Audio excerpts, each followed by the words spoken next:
Hey there, everybody. Welcome back with the Purplatypus is the name. Welcome to another COTC Octopath CTC video. Today we're going to be talking about Heathcote. Heathcote is a main side character in the original Octopath. He's the butler that you interact with on the thief line. I didn't beat the game, so if he's actually secretly someone else or he has a really cool story arc, that I don't know. I just interacted with him a little bit. He was a very cool character. I liked him a lot in Octopath 1. Just to preface this really quick, global, this is still a relatively new game, global, so take everything I say with like a grain of salt, in the sense that I'm not misleading anybody, but we're still learning about the game, right? So I'm going to give you my best impressions of what I think, how good this character is, if I think they're worth pulling for. But at the end of the day, again, this isn't a game with a meta. This isn't a game with a PvP. Whether or not you should pull on this character is going to depend on your individual account. I'm just going to give you my opinions of how good they are. So without further ado, let us jump in to look at Heathcote. As far as stats, I'm not going to worry about that too much. I don't know stats very well yet. I mean, I'll take note of these, like 348 attack, 280 defense, 2822 HP. But once I do more of these, I'll have more to compare it to, and I'll know what is good stats, what are bad stats. 420 speed sounds high, sounds nice. 420 speed sounds high. That's funny. All right. So let's go ahead and go into his skills first. Single edge. Deal physical dagger damage to a single foe with a potency of 170. This is like bad, but it's not like bad. It's like whatever. It's just there. You would never pull for this unit if this was his signature ability or whatever, right? Hopefully you guys can't hear the echo. I think we're fine. Double edge. Deal physical dagger damage to a single foe 2 times. I mean, this is fine, but it's still like 4 stars have this kind of stuff, right? This isn't special. You want to pull for this. Divine speed. Raise speed of self by 20% for 3 turns. I wonder how good this is. His speed already seems really high, and increasing your speed, like if this was increase the speed of your team, I would say, oh, this is nuts. But how badly do you need a dagger damage dealer to go first? And the opportunity cost, he's either going first or second, probably. He's either going before the enemy or the first on your team, probably. So you would use this to try to go faster than the enemy, and then you're missing a turn of damage in order to just increase your own speed. This seems really bad to me. Divine speed seems really bad. If it was on someone like Millard or whatever, like a unit that I need to AoE heal and I want him to go first, that way he can go before the enemies, that way I could prevent them from killing units, that might be really good. You know, you do a setup turn 1 to get ready to make this unit faster, that way you can actually heal before everyone else. But on a character that's already fast, just dealing damage, it doesn't really matter if he goes before the enemy that much. It's still nice, but I don't know, do I want to give up a whole turn of damage for that? I don't think so. I don't like that. I'm talking too much about it. Double ripping assault. Deal physical dagger damage to all foes 2 times with a potency of 80. I really like this. I like this ability a lot. Potency 80 is good. All foes twice. I mean, it is expensive. It is all foes though. The thing is, during a boss fight, you may not want to bring this, you know, single target stuff. You're just spending the SP for no extra damage over, right? That's 80. This is 90 for double edge. And so it's less SP for more damage on double edge. So on a single target boss fight, you're going to switch out double edge, but on a, you know, anything else, like you're just walking around, you're going to have the double ripping assault, which is, it's a good ability to have. Howling wind, elemental damage to single foe. I mean, 230 is good, but I mean, also his elemental attack is 60 points lower than his physical attack. So this is only being used if they're weak to wind, right? Or they're, for some reason, they're immune to daggers. I don't know. There's some bosses have resistances, but if they're weak to wind, you'll use this. Otherwise, you would, if you're just doing neutral damage, not exploiting a weakness, you would always do the daggers just for the physical damage. Triple burst. Deal physical dagger damage to a single foe 3 times at a potency of 65. So that's what, 120, 130, 195 at 0 BP. I mean, that's good potency.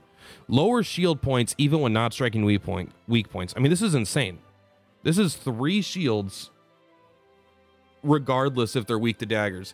If they're weak to daggers, this is still 3 shields. It is kind of expensive for that. You might want to use like the double dagger, and then BP, use your BP for a normal attack.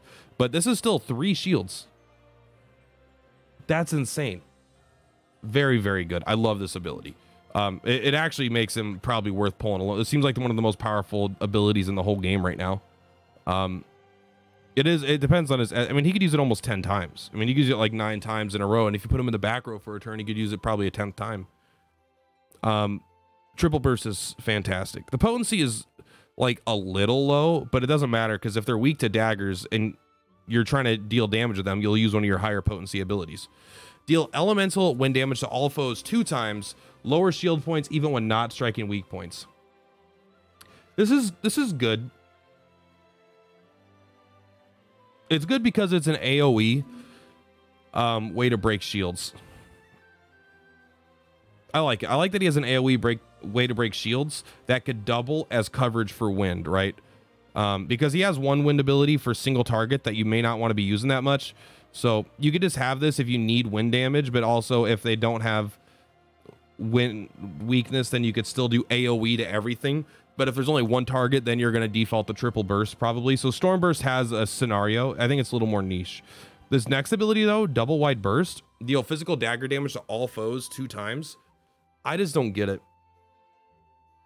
I just don't get it. This ability seems like it sucks. And it doesn't suck in a vacuum, but it sucks on Heathcote, I feel like. And I know it's like, he has higher attack. It does the exact same thing as the wind, but it does more damage because it's dagger. But you already have, so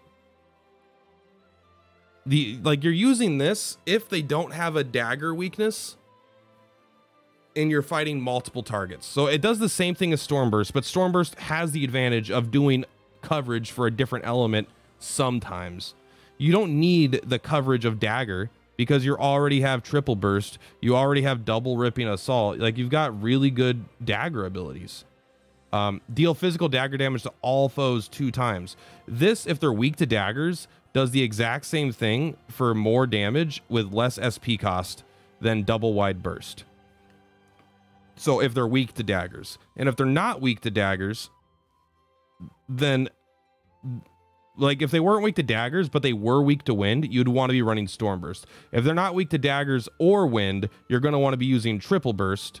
But then if they're not weak to daggers and they're not weak to wind and there's multiple targets, then you would want to use double wide burst over storm burst. But in that situation, it's kind of like, I would still rather just run the wind ability. You've only got a certain amount of slots. This ability, I don't see it fitting, right? Like, I'm running storm burst, I'm running triple burst, I'm probably running double ripping assault. And then the last ability here is swift jab. Act faster during turn and deal physical dagger damage to a single foe. So it's like, if you could use all the abilities, like, yeah, there's some niche scenarios double wide burst is used, but I think this is his worst ability by far. I mean, it's probably not quite as bad as divine speed. And it's not as bad as single edge, right? It's better than those, but it's like, I just don't, it feels so weird to have it on a unit when he already has a triple burst and a storm burst. And then there's a double wide burst, which just feels like, to me, it doesn't really make sense. I don't like this ability on him. Swift jab though, great. 260 potency. Fuck yeah, man. And you act faster. This ability is sick. This guy's fucking great. So Viola, she's who he would replace her in my team probably. She's a damage dealer, but she's really a debuffer. She has lots of debuff abilities, lots of lower their physical resistance, lower their attack, lower their elemental resistance, lower their this, lower their that.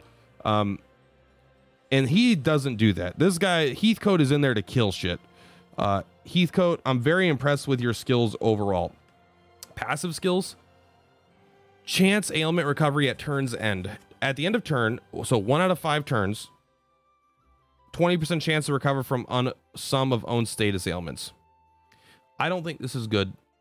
This is too weak and inconsistent but it's not like terrible, right? There are characters that are like increase fire resistance by 10% as like for some of these 3 stars, but on a 5-star, like, would you rather have this, or would you rather Teresa's stay alive with 1 HP after taking fatal damage, right? Like, you'd rather have that. In order for this to do anything, you need to first be affected by a status element that matters. Like, you don't really care if it's poison, really. I assume bleed counts, but you don't like, they're annoying and they deal damage. They're not that bad. It's things like sleep and paralysis that'll fuck up your turns that you, so you want to get affected by something that, you know, you don't want to get affected with. And then you only have a 1 in 5 chance for it to even do anything. So it's like 90% of the time this is doing nothing. But, you know, that there every now and then it will feel kind of cool. This feels like an ability that'll be good against a specific boss that does like puts everyone to sleep. And then Heathcote's the one that wakes up, you know, and then he can, I don't know what he'll do alone, but yeah, I'm not sure. It doesn't seem that good. Where it hurts 3, raise damage of self by 20% when exploiting enemy weaknesses. I mean, this is great. It's great because it's 20% increased damage. It's not great in a sense that he's not good at exploiting weaknesses, right? He's got like 6 dagger abilities which are great. So they're weak against dagger, he's going to be ripping them up. But his wind abilities are kind of like not bad. Like the Stormburst is good, but it's very expensive. These are very, very expensive abilities, especially Stormburst. Being 42 is a lot. So, you know, again, all characters have 2 coverage. So is it like insane? No, but I mean, obviously this means in the fight where something's weak against daggers, this is just 20% damage the entire fight. It's very good. This is the exact same thing that Wingate has, and I like it a lot on Wingate. But Wingate has the other cool passive where paired allies deal 20% increased damage to broken things, which I think is just a better passive than this guy's. So this guy's passives, I would say, are below average. They're on, I would say they're worse than Wingate's, who's a 4-star. Awakening, blah, blah, blah, blah, blah. Nothing much there. But if you pull 100 copies of them, you get the, it's not 100. If you pull 4, right? You have to pull 5. You pull 1 and then 4 more. Raise dagger and wind damage by 15%. Limit from support and skills are 30%. I wonder if this stacks with, so like 20% increased damage when exploiting weakness is not the same as 15% dagger damage. So would it be even, would they add up to being 35%? Was that what it would do? Or is it your damage has a hard 30% cap on it? Or can you do 30% dagger damage, 30% crit damage, 30% weakness exploit damage to get like a 90% damage bonus? I don't know. This accessory is nuts, but you gotta spend $600, you know, $600. Like, I guess if you wanted to hit pity, what you would need to do 2, 4, 6, 8, you'd have to do 1,000 pulls at $30 each. So, $30,000. Is that right? Maybe it's $3,000. That sounds probably better. I don't try to do math when it's almost time for bed. Overall, what are my opinions on Heathcote? Heathcote's great. He's actually like, I think he might be the strongest dagger user in the game. I think triple burst is kind of like ridiculously good comparatively to what's in the game right now. Again, what's in Japan, I don't know. But what's in the game right now, triple burst is great. And swift jab is fantastic. And then things like Stormburst are kind of like nice backup plans for him. So he's kind of got this good damage. He's good at breaking things. He's good at killing things. And he's got some backup plans so he's never dead, right? He's always useful. You always have Stormburst to fall back on. You always have Triple Burst to back up on. And then if they're actually weak to daggers, you could just swift jab them to death. You could just stab them in the fucking face. Or you could use, I mean, to be fair, even Triple Burst has got great potency because it's a 3 times hit, right? It's probably better than Double Edge. 180, 612, 180, 195. It's better potency than Double Edge. And it breaks their shields. I don't know if this will synergize with the exploiting weakness, though. I don't think so, because they're not exploiting a weakness. You're just breaking shields, even when not striking weak points. But yeah, honestly, I think this unit's very powerful. I would love to have this unit on my team. Heathcote's cool, powerful. I really like this unit overall. I really think Heathcote is getting a little bit held back from these kind of lackluster passives. I mean, the first one is, I think, super lackluster. The second one is good, but I equate this now to a 4-star. because I have a 4-star with that literal passive. Anyway, that's going to be my first kind of like unit overview. We're not going to see them in action as I do not have the unit. Go ahead and PayPal me $300 and I'll pull it for you on my account. But no, that's going to be it, guys. Thank you so much. Purplatypus is Purplatypus. I will catch you in the very next video. Hope you enjoyed this. Peace.